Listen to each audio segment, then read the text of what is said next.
All right, so we're going to read Scroll 2, The Ego, Chapter 2.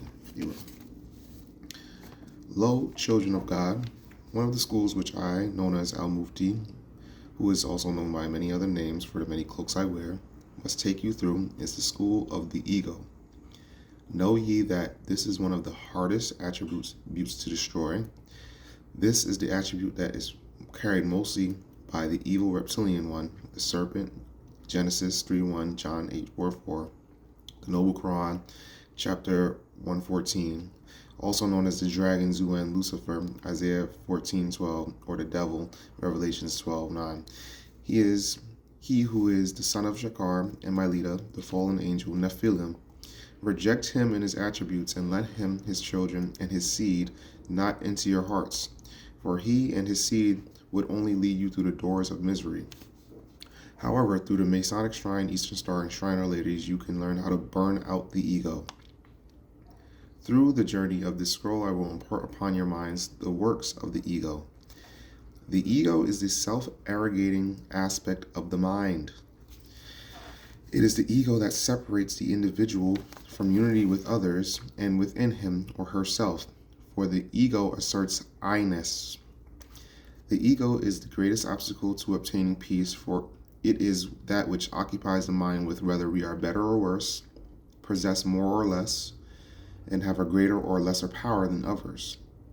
The ego is attended by desire, pride, anger, delusion, greed, jealousy, lust, hatred, racism, and leadership. The three principles are in Genesis 3:6, good, goods, pleasant, pleasurous, desire, desirous. The ego is the most difficult aspect of the mind to control, like shame. Shame has no boundaries, for its very nature is such that it deludes even while one is striving to overcome it. When the ego is subdued, energies can then be utilized constructively for personal growth and the service of others. Mind your mind for the jewels of your soul. Such a short chapter, but in basic terms, right, it's kind of pretty much laid out for us. Most of our negative emotions and personality traits, well, even the personality itself, is a development of the ego, and the ego is there to protect you, and it's there to keep you in a separation from others, thinking that you're separate from others. When you step into higher consciousness, you realize that everything is connected. God is in everything. The all is in all. The mind is all, right?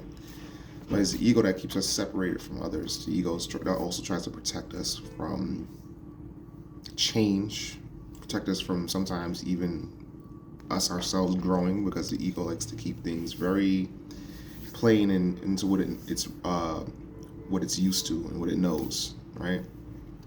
Now, the ego isn't bad, right? Like I said before, if you didn't have an ego, you would run into traffic and wouldn't have a second thought, because there'd be no part of your mind that's there as a safeguard. So the ego is a safeguard in many ways, right? But when you have an ego that's out of control, these are the results that he's discussing in his book, right? Separateness from others, feeling like you're better than others, the racism, the pride, delusions, and this is what we're seeing in America.